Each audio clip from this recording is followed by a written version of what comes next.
Lecturas de tabaquería. El placer de leer en voz alta.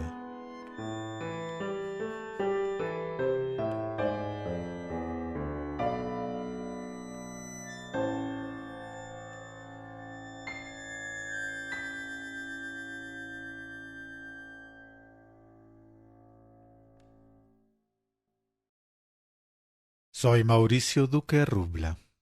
Usted escucha Lecturas de Tabaquería, el podcast de lecturas en voz alta.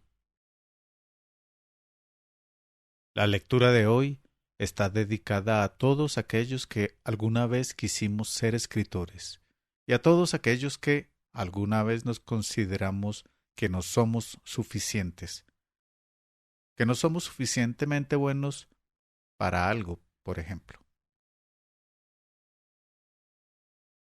Es la conferencia de aceptación del Nobel de Literatura de Orhan Pamuk en 2006. Se llama La maleta de mi padre. Esta es una traducción de la versión en inglés que se encuentra en el sitio de los premios Nobel. La traducción la hice con la ayuda del traductor de Microsoft Word y le hice una revisión muy juiciosa y le cambié muchas cosas. Pero se debe sentir todavía un poco forzada. Pero aquí va la traducción del texto de Orhan Pamuk. Si desea hacer algún comentario o enviar alguna sugerencia, puede hacerlo escribiendo a mauricio@lecturasdetabaquería.com o dejando un comentario en cualquiera de las publicaciones del sitio lecturasdetabaquería.com o un comentario en las plataformas de podcast que lo permiten como Spotify o YouTube o algunas otras que me llegan los correos. La maleta de mi padre, por Orhan Pamuk. Aceptación del Nobel de Literatura. 2 años antes de su muerte, mi padre me regaló una pequeña maleta llena de sus escritos, manuscritos y cuadernos. Asumiendo su habitual aire bromista y burlón, me dijo que quería que los leyera después que él se fuera, con lo que quería decir después de su muerte. Echa un vistazo, dijo, con un tono un poco avergonzado. Mira si hay algo dentro que puedas usar. Tal vez después de que me haya ido puedas hacer una selección y publicarla. Estábamos en mi estudio, rodeados de libros. Mi padre buscaba un lugar para dejar la maleta, vagando de un lado a otro, como un hombre que desea librarse de una carga dolorosa. Al final lo dejó silenciosamente en un rincón discreto. Fue un momento vergonzoso que ninguno de los dos olvidó jamás. Pero una vez que pasó y volvimos a nuestros roles habituales, tomándonos la vida a la ligera, nuestras personalidades bromistas y burlonas se apoderaron de nosotros y nos relajamos. Hablábamos, como siempre lo hacíamos, de las cosas triviales de la vida cotidiana, de los interminables problemas políticos de Turquía y de los negocios en su mayoría fracasados de mi padre, sin sentir demasiada pena. Recuerdo que después de que mi padre se fue, pasé varios días caminando de un lado a otro de la maleta sin tocarla ni una vez. Ya estaba familiarizado con este pequeño maletín de cuero negro y su cerradura, y sus esquinas redondeadas. Mi padre lo llevaba consigo en viajes cortos y a veces lo usaba para llevar documentos de trabajo. Recordé que cuando era niño y mi padre volvía de un viaje, abría esta pequeña maleta y hurgaba en sus cosas, saboreando el aroma de perfume y de países extranjeros. Esta maleta era una amiga familiar, un poderoso recordatorio de mi infancia, mi pasado, pero ahora ni siquiera podía tocarla. ¿Por qué? Sin duda fue por el misterioso peso de su contenido. Ahora voy a hablar del significado de este peso. Es lo que una persona crea cuando se encierra en una habitación, se sienta a una mesa y se retira a un rincón para expresar sus pensamientos, es decir, El significado de la literatura. Cuando toqué la maleta de mi padre todavía no me atrevía a abrirla, pero sí sabía lo que había dentro de algunos de esos cuadernos. Había visto a mi padre escribir cosas en algunos de ellos. No era la primera vez que oía hablar de la pesada carga que había dentro. Mi padre tenía una gran biblioteca. En su juventud, a finales de la década de 1940, había querido ser un poeta de Estambul y había traducido a Valéry al turco, pero no había querido vivir el tipo de vida que conlleva escribir poesía en un país pobre con pocos lectores. El padre de mi padre, mi abuelo, había sido un rico hombre de negocios. Mi padre había llevado una vida cómoda de niño y de joven, y no tenía ningún deseo de soportar las penurias por el bien de la literatura, por la escritura. Amaba la vida con todas sus bellezas. Eso lo entendí. Lo primero que me mantuvo alejado del contenido de la maleta de mi padre fue, por supuesto, el miedo a que no me gustara lo que leyera. Como mi padre lo sabía, había tomado la precaución de actuar como si no tomara en serio su contenido. Después de trabajar como escritor durante 25 años, me dolió ver esto. Pero ni siquiera quería enfadarme con mi padre por no haberse tomado la literatura lo suficientemente en serio. Mi verdadero miedo, lo crucial que no quería saber ni descubrir, era la posibilidad de que mi padre pudiera ser un buen escritor. No podía abrir la maleta de mi padre porque tenía miedo. Peor aún, ni siquiera podía admitirlo yo mismo abiertamente. Si de la maleta de mi padre saliera una verdadera y gran literatura, tendría que reconocer que dentro de mi padre existió un hombre completamente diferente. Era una posibilidad aterradora, porque incluso a mi avanzada edad quería que mi padre fuera solo mi padre, no un escritor. Un escritor es alguien que pasa años tratando pacientemente de descubrir al segundo ser que lleva dentro, y el mundo que lo hace ser quien es. Cuando hablo de escribir, lo primero que me viene a la mente no es una novela, un poema o una tradición literaria. Es una persona que se encierra en una habitación, se sienta a una mesa y, a solas, se vuelve hacia adentro. Entre sus sombras construye un nuevo mundo con las palabras.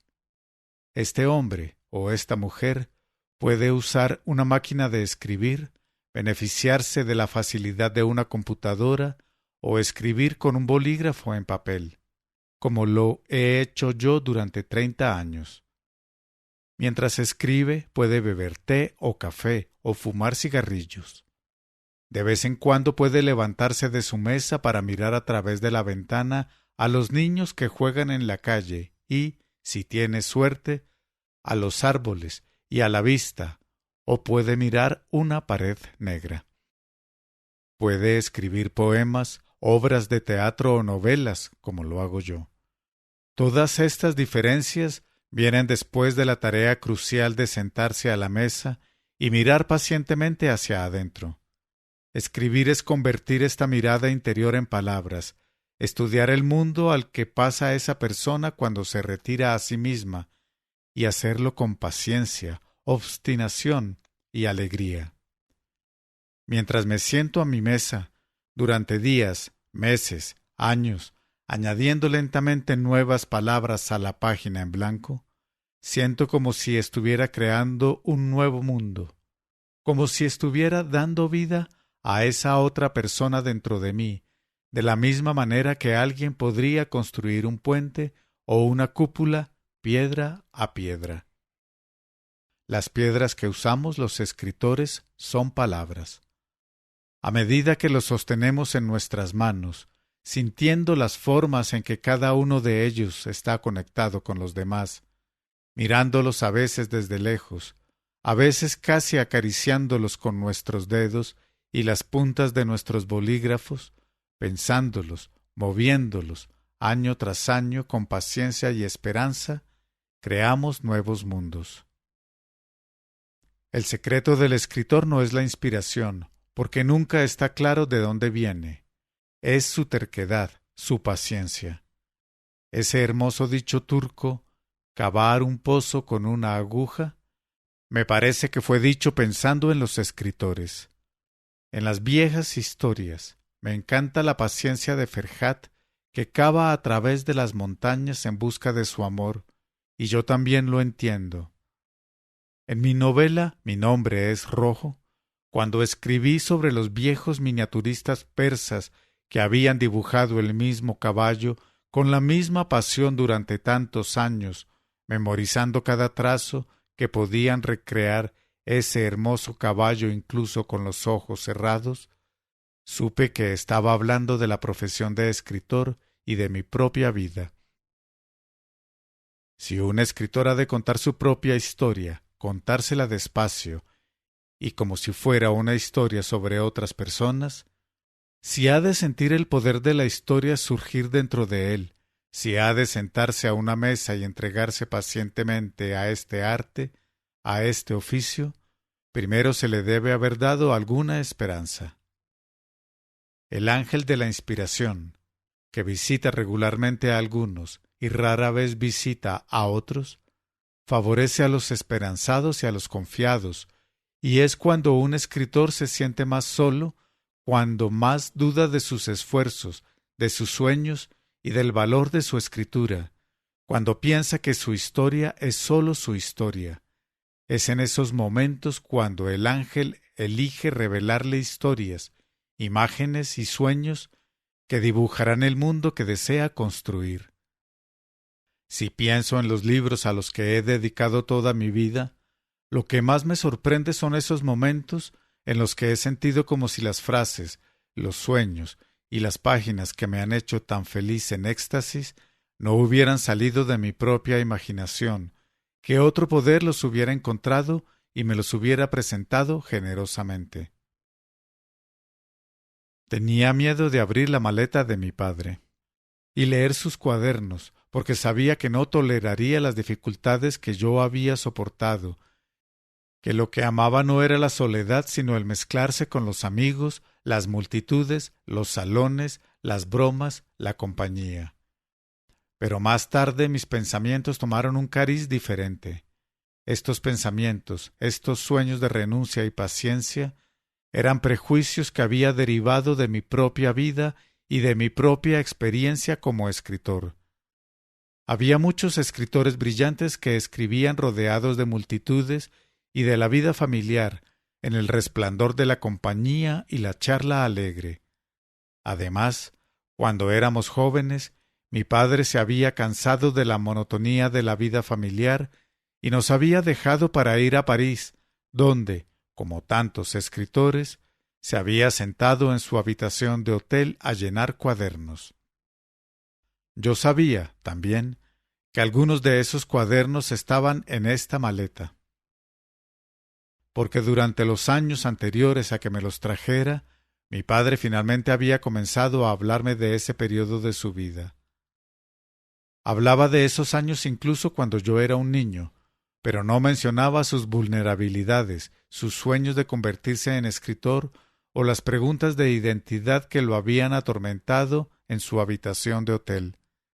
En cambio, me contaba todas las veces que había visto a Sartre en las aceras de París, los libros que había leído y las películas que había visto, todo con la sinceridad eufórica de quien transmite noticias muy importantes.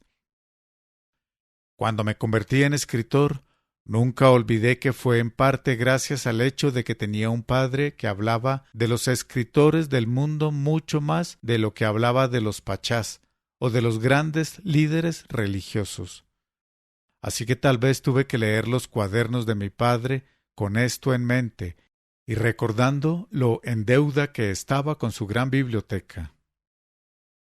Había que tener en cuenta que cuando vivía con nosotros, a mi padre como a mí, le gustaba estar a solas con sus libros y sus pensamientos, y no prestar demasiada atención a la calidad literaria de sus escritos. Pero mientras miraba con tanta ansiedad la maleta que mi padre me había legado, también sentí que eso era precisamente lo que no podría hacer.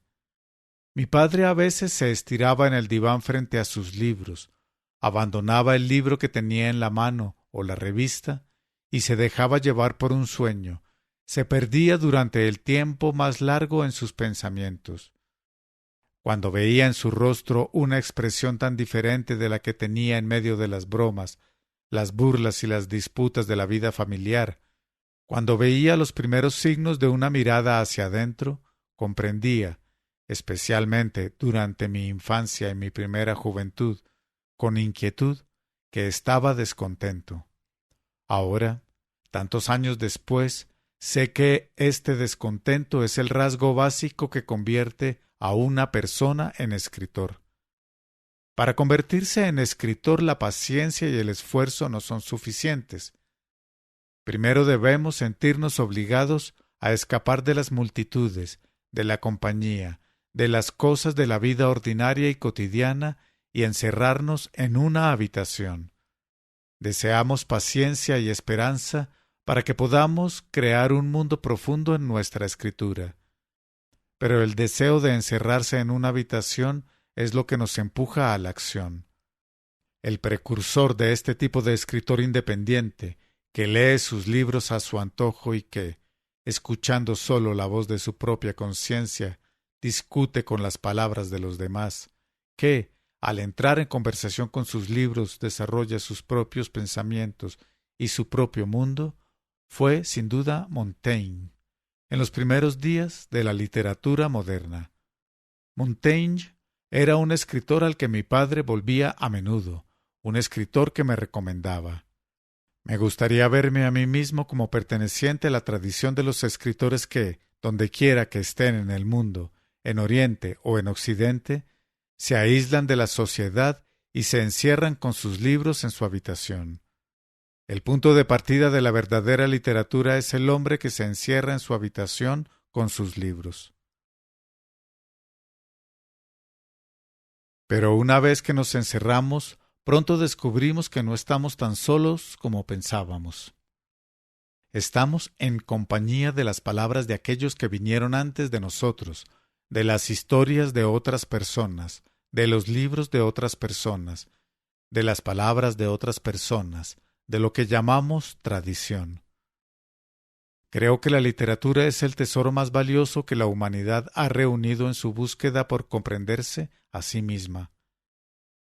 Las sociedades, las tribus y los pueblos se vuelven más inteligentes, más ricos y más avanzados a medida que prestan atención a las palabras problemáticas de sus autores y, como todos sabemos, la quema de libros y la denigración de los escritores son señales de que se avecinan tiempos oscuros e imprudentes.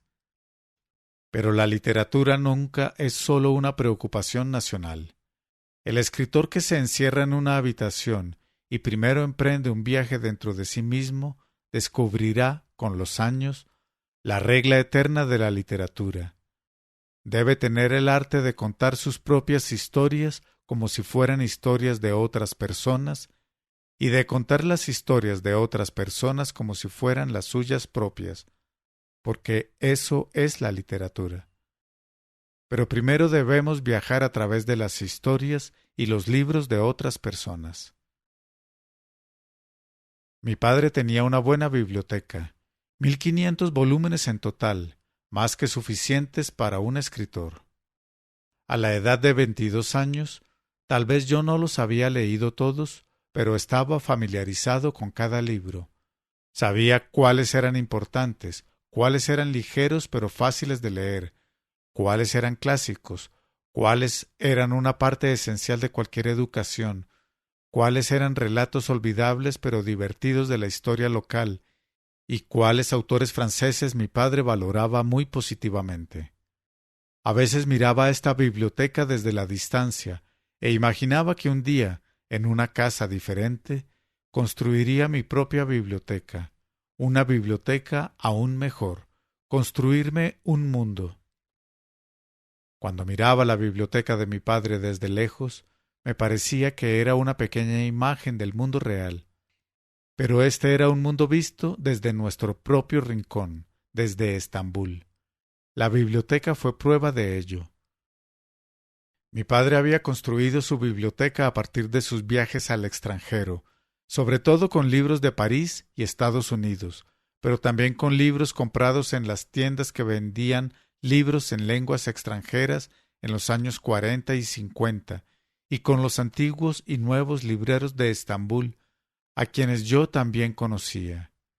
Mi mundo es una mezcla de lo local, lo nacional y lo occidental. En los años 70, yo también comencé de forma un tanto ambiciosa a construir mi propia biblioteca. No me había decidido del todo a convertirme en escritor. Como relaté en Estambul, había llegado a sentir que, después de todo, no me convertiría en pintor, pero no estaba seguro de qué camino tomaría mi vida. Había dentro de mí una curiosidad implacable, un deseo impulsado por la esperanza de leer y aprender, pero al mismo tiempo sentía que mi vida de alguna manera era incompleta, que no podría vivir como los demás. Parte de este sentimiento estaba conectado con lo que yo sentía cuando miraba la biblioteca de mi padre.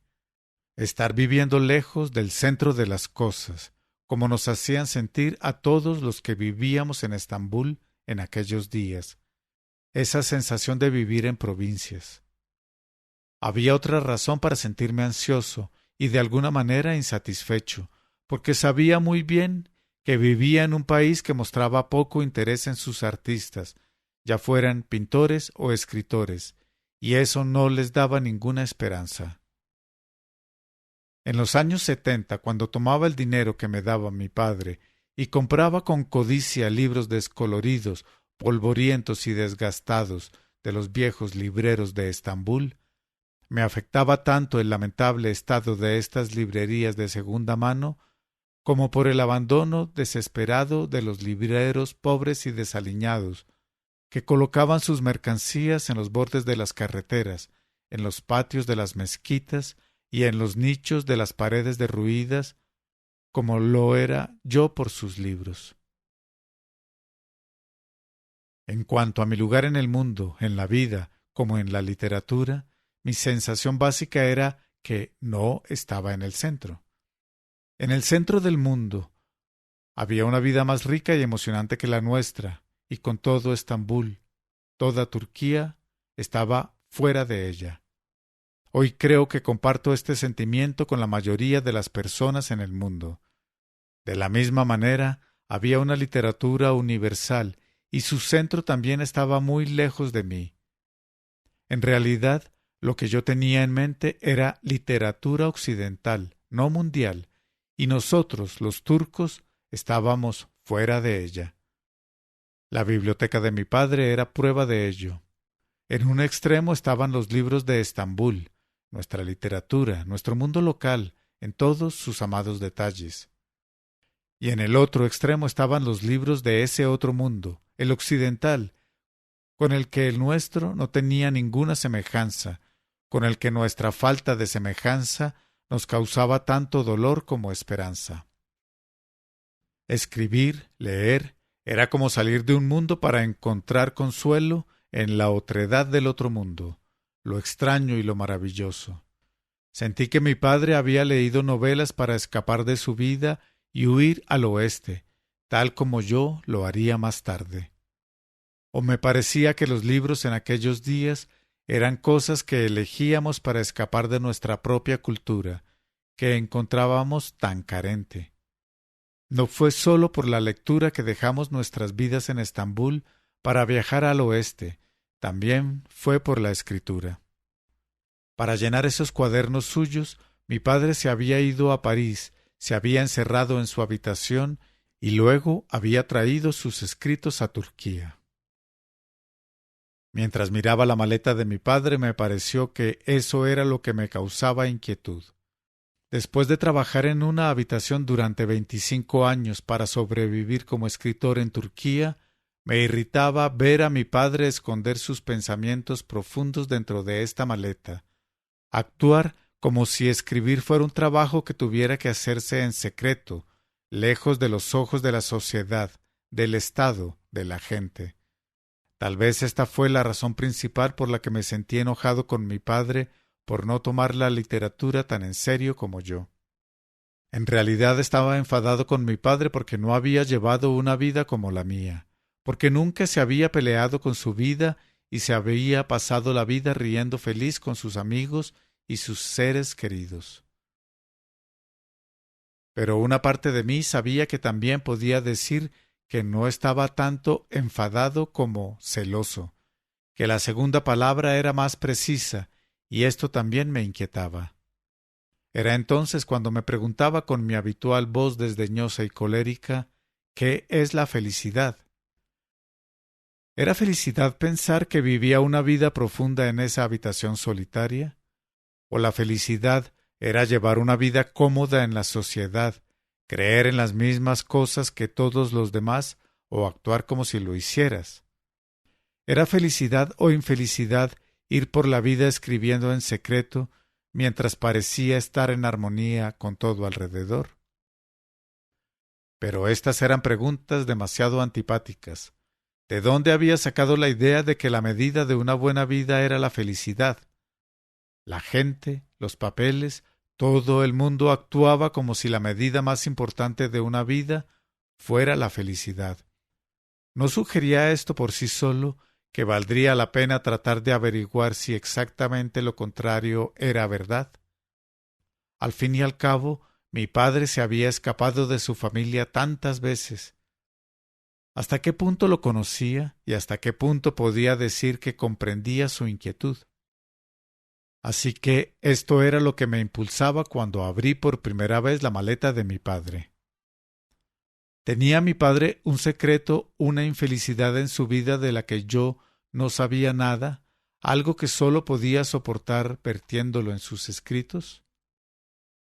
Tan pronto como abrí la maleta, recordé su olor a viaje, reconocí varios cuadernos y noté que mi padre me los había mostrado años antes, pero sin detenerme mucho en ellos.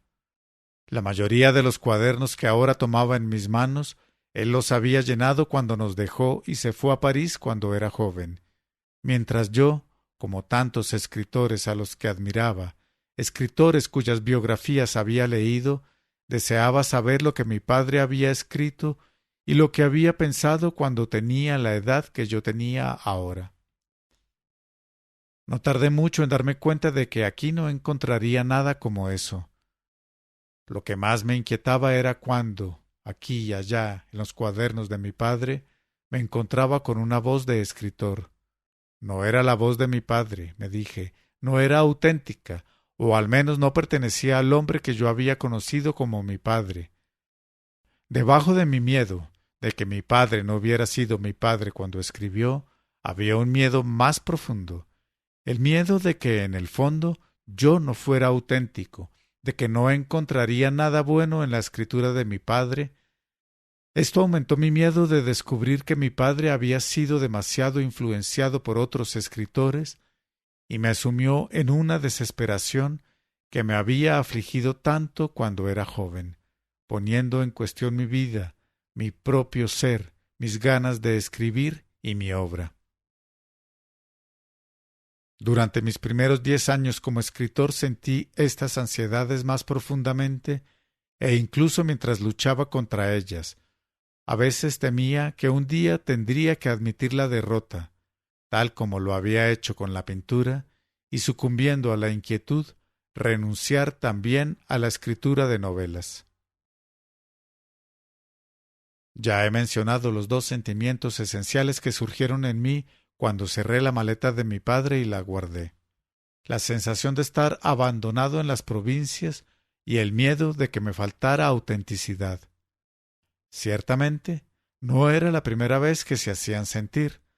Durante años, en mis lecturas y en mis escritos, había estado estudiando, descubriendo, profundizando estas emociones en toda su variedad y consecuencias no deseadas, sus desencadenantes y sus muchos colores. Ciertamente, mi espíritu había sido sacudido por las confusiones, las sensibilidades y los dolores fugaces que la vida y los libros me habían provocado, la mayoría de las veces cuando era joven. Pero fue solo escribiendo libros que llegué a una comprensión más completa de los problemas de autenticidad, como en Mi nombre es rojo y El libro negro, y los problemas de la vida en la periferia, como en Nieve y Estambul. Para mí, ser escritor es reconocer las heridas secretas que llevamos dentro, las heridas tan secretas que nosotros mismos apenas somos conscientes de ellas, y explorarlas pacientemente, conocerlas, iluminarlas, apropiarnos de estos dolores y heridas, y hacer de ellas una parte consciente de nuestro espíritu y de nuestra escritura. Un escritor habla de cosas que todo el mundo sabe, pero no sabe que sabe. Explorar este conocimiento y verlo crecer es algo placentero. El lector está visitando un mundo a la vez familiar y milagroso. Cuando un escritor se encierra en una habitación durante años para perfeccionar su oficio, para crear un mundo, si utiliza sus heridas secretas como punto de partida, está, lo sepa o no, poniendo una gran fe en la humanidad. Mi confianza proviene de la creencia de que todos los seres humanos se parecen, que los demás llevan heridas como las mías, que por lo tanto lo entenderán.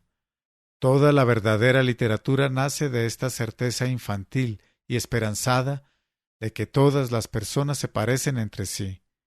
Cuando un escritor se encierra en una habitación durante años, con este gesto sugiere una sola humanidad, un mundo sin centro. Pero como se puede ver en la maleta de mi padre y en los colores pálidos de nuestras vidas en Estambul, el mundo tenía un centro y estaba muy lejos de nosotros. En mis libros he descrito con cierto detalle cómo este hecho básico evocó un sentido chejoviano de provincianidad y cómo, por otra vía, me llevó a cuestionar mi autenticidad. Sé por experiencia que la gran mayoría de las personas en esta tierra viven con estos mismos sentimientos y que muchos sufren de un sentido aún más profundo de insuficiencia, falta de seguridad y sensación de degradación que yo. Sí, los mayores dilemas a los que se enfrenta la humanidad siguen siendo la falta de tierras, la falta de vivienda y el hambre. Pero hoy en día nuestras televisiones y periódicos nos hablan de estos problemas fundamentales más rápida y sencillamente de lo que la literatura puede hacerlo. Lo que la literatura más necesita contar e investigar hoy en día son los miedos básicos de la humanidad. El miedo a quedarse fuera y el miedo a no contar para nada, y los sentimientos de inutilidad que vienen con tales miedos. Las humillaciones colectivas, las vulnerabilidades, los desaires, los agravios, las sensibilidades y los insultos imaginarios, y los alardes nacionalistas, y las inflaciones que son su próxima especie. Cada vez que me enfrento a tales sentimientos y al lenguaje irracional y exagerado en el que generalmente se expresan, sé que tocan una oscuridad dentro de mí. A menudo hemos sido testigos de pueblos, sociedades y naciones fuera del mundo occidental, y me identifico fácilmente con ellos, sucumbiendo a miedos que a veces les llevan a cometer estupideces, todo ello por sus miedos a la humillación y sus sensibilidades. También sé que en Occidente, un mundo con el que me identifico con la misma facilidad, las naciones y los pueblos que se enorgullecen excesivamente de su riqueza y de habernos traído el Renacimiento, la Ilustración y el modernismo, han sucumbido de vez en cuando a una autosatisfacción casi igual de estúpida. Esto significa que mi padre no fue el único, que todos le damos demasiada importancia a la idea de un mundo con un centro, mientras que lo que nos obliga a encerrarnos a escribir en nuestras habitaciones durante años y años es la fe en lo contrario, la creencia de que un día nuestros escritos serán leídos y comprendidos, porque las personas de todo el mundo se parecen entre sí. Pero esto, como sé por mis propios escritos y los de mi padre, es un optimismo problemático, marcado por la ira de ser relegado a los márgenes, de ser dejado fuera. El amor y el odio que Dostoyevski sintió hacia Occidente durante toda su vida, yo también lo he sentido en muchas ocasiones. Pero si he captado una verdad esencial, si tengo motivos para el optimismo, es porque he viajado con este gran escritor a través de su relación de amor-odio con Occidente, para contemplar el otro mundo que ha construido al otro lado. Todos los escritores que han dedicado su vida a esta tarea conocen esta realidad. Sea cual sea nuestro propósito original, el mundo que creamos después de años y años de escritura esperanzada, al final, se moverá a otros lugares muy diferentes. Nos alejará de la mesa en la que hemos trabajado con tristeza o ira. Nos llevará al otro lado de esa tristeza y esa ira, a otro mundo. ¿No podría mi padre haber llegado a un mundo así por sí mismo? Como la tierra que poco a poco comienza a tomar forma, surgiendo lentamente de la niebla en todos sus colores, como una isla después de un largo viaje por mar, este otro mundo nos encanta. Estamos tan cautivados como los viajeros occidentales que viajaron desde el sur para contemplar Estambul surgiendo de la niebla. Al final de un viaje iniciado con esperanza y curiosidad, se encuentran ante ellos una ciudad de mezquitas y minaretes, una mezcla de casas, calles, colinas, puentes y laderas, un mundo entero. Al verlo, deseamos entrar en este mundo y perdernos dentro de él, tal como lo haríamos con un libro. Después de sentarnos a una mesa porque nos sentíamos provincianos, excluidos, marginados, enojados o profundamente melancólicos, hemos encontrado todo un mundo más allá de estos sentimientos. Lo que siento ahora es lo contrario de lo que sentía cuando era niño y joven.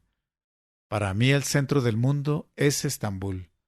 No es solo porque he vivido allí toda mi vida, sino porque desde hace 33 años narro sus calles, sus puentes, sus gentes, sus perros, sus casas, sus mezquitas, sus fuentes, sus héroes extraños, sus tiendas, sus personajes famosos, sus puntos oscuros, sus días y sus noches, haciéndolos parte de mí, abrazándolos a todos. Llegó un momento en que este mundo que había creado con mis propias manos, este mundo que sólo existía en mi cabeza, era más real para mí que la ciudad en la que realmente vivía. Era entonces cuando todas estas personas y calles, objetos y edificios parecían empezar a hablar entre ellos y a interactuar de maneras que yo no había previsto, como si vivieran no sólo en mi imaginación o en mis libros, sino para ellos mismos. Este mundo que yo había creado como un hombre cavando un pozo con una aguja, parecería entonces más verdadero que todo lo demás. Mi padre también pudo haber descubierto este tipo de felicidad durante los años que pasó escribiendo. Pensé mientras miraba la maleta de mi padre. No debía prejuzgarlo. Al fin y al cabo le estaba muy agradecido. Nunca había sido un padre autoritario, prohibitivo, avasallador, castigador y ordinario, sino un padre que siempre me dejó libre, que siempre me mostró el máximo respeto. A menudo había pensado que si de vez en cuando había sido capaz de dibujar en mi imaginación, ya fuera en libertad o en puerilidad, era porque, a diferencia de muchos de mis amigos de la infancia y la juventud, no temía a mi padre, y a veces había creído muy profundamente que había sido capaz de convertirme en escritor porque mi padre en su juventud también quiso ser uno. Tenía que leerlo con tolerancia, tratar de entender lo que había escrito en esas habitaciones de hotel. Fue con estos pensamientos esperanzados que me acerqué a la maleta, que todavía estaba en el lugar donde mi padre la había dejado. Usando toda mi fuerza de voluntad, leí algunos manuscritos y cuadernos. ¿Sobre qué había escrito mi padre? Recuerdo algunas vistas desde las ventanas de los hoteles parisinos, algunos poemas, paradojas, análisis. Mientras escribo, me siento como alguien que acaba de sufrir un accidente de tráfico y le cuesta recordar cómo sucedió, mientras que al mismo tiempo teme la perspectiva de recordar demasiado. Cuando yo era niño y mi padre y mi madre estaban al borde de una pelea, cuando caían en uno de esos silencios mortales, mi padre encendía de inmediato la radio para cambiar el ambiente, y la música nos ayudaba a olvidarlo todo más rápido. Permítanme cambiar el estado de ánimo con unas palabras dulces que, espero, servirán tan bien como esa música. Como saben, la pregunta que más nos hacen a los escritores, la pregunta favorita es ¿por qué escribes? Escribo porque tengo una necesidad innata de escribir. Escribo porque no puedo hacer un trabajo normal como otras personas. Escribo porque quiero leer libros como los que escribo. Escribo porque estoy enojado con todos ustedes, enojado con todos. Escribo porque me encanta sentarme en una habitación todo el día a escribir. Escribo porque solo puedo participar en la vida real cambiándola. Escribo porque quiero que los demás, todos nosotros, el mundo entero, sepan qué tipo de vida vivimos y seguimos viviendo en Estambul, en Turquía. Escribo porque me encanta el olor del papel, la pluma y la tinta. Escribo porque es un hábito, una pasión. Escribo porque tengo miedo de que me olviden. Escribo porque me gusta la gloria y el interés que aporta escribir. Escribo para estar solo. Tal vez escribo porque espero entender por qué estoy tan muy enojado con todos ustedes, tan muy enojado con todos. Escribo porque me gusta que me lean. Escribo porque una vez que he empezado una novela, un ensayo, una página, quiero terminarla. Escribo porque todo el mundo espera que escriba. Escribo porque tengo una creencia infantil en la inmortalidad de las bibliotecas y la forma en que mis libros están en la estantería.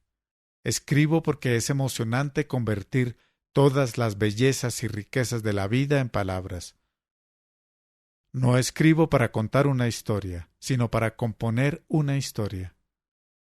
Escribo porque deseo escapar del presentimiento de que hay un lugar al que debo ir, pero, como en un sueño, no puedo llegar allí. Escribo porque nunca he logrado ser feliz. Escribo para ser feliz.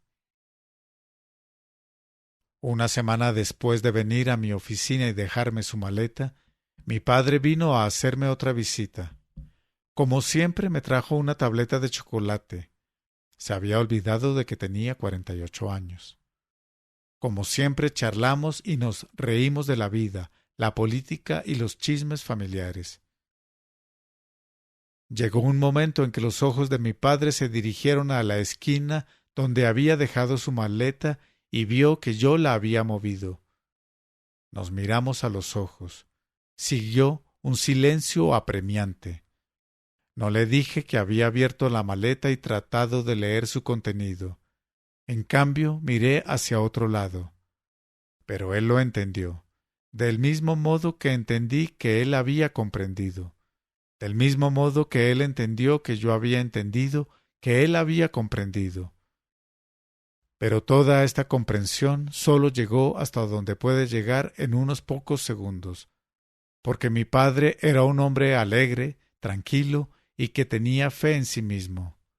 Me sonreía como siempre lo hacía, y al salir de la casa repetía todas las cosas lindas y alentadoras que siempre me decía, como un padre. Como siempre lo vi partir, envidiando su felicidad, su temperamento despreocupado e imperturbable. Pero recuerdo que ese día también hubo un destello de alegría dentro de mí que me avergonzó. Fue generado por la idea de que tal vez yo no estaba tan cómodo en la vida como él, tal vez no había llevado una vida tan feliz o despreocupada como él, pero que la había dedicado a escribir. Ya lo has entendido. Me daba vergüenza pensar esas cosas a expensas de mi padre. De todas las personas, mi padre, que nunca había sido la fuente de mi dolor, que me había dejado libre. Todo esto debería recordarnos que la escritura y la literatura están íntimamente ligadas a una carencia en el centro de nuestras vidas y a nuestros sentimientos de felicidad y culpa. Pero mi historia tiene una simetría que inmediatamente me recordó algo más ese día, y eso me trajo un sentimiento de culpa aún más profundo. 23 años antes de que mi padre me dejara la maleta, y 4 años después de que yo decidiera, a los 22, hacerme novelista, y, abandonando todo lo demás, me encerrara en una habitación, terminé mi primera novela, Cevdet Bey e hijos. Con manos temblorosas, le había dado a mi padre un texto mecanografiado de la novela aún inédita, para que la leyera y me dijera lo que pensaba. No era simplemente porque confiara en su gusto y en su intelecto. Su opinión era muy importante para mí porque él, a diferencia de mi madre, no se había opuesto a mi deseo de ser escritor. En ese momento mi padre no estaba con nosotros, sino lejos. Esperé con impaciencia su regreso. Cuando llegó, 2 semanas después, corrí a abrir la puerta. Mi padre no dijo nada, pero de inmediato me abrazó de una manera que me dijo que le había gustado mucho. Durante un rato nos sumergimos en el tipo de silencio incómodo que tan a menudo acompaña a los momentos de gran emoción. Luego, cuando nos habíamos calmado y empezado a hablar, mi padre recurrió a un lenguaje muy cargado y exagerado para expresar su confianza en mí o en mi primera novela. Me dijo que un día ganaría el premio que estoy aquí para recibir con tanta felicidad. Dijo esto no porque tratara de convencerme de su buena opinión o para fijar este premio como meta. Lo dijo como un padre turco, apoyando a su hijo, animándolo diciéndole: «Un día te convertirás en pachá». Durante años, cada vez que me veía, me animaba con las mismas palabras. Mi padre murió en diciembre de 2002. Hoy, al presentarme ante la Academia Sueca y ante los distinguidos miembros que me han otorgado este gran premio, este gran honor, y ante sus distinguidos invitados, deseo profundamente que él pudiera estar entre nosotros.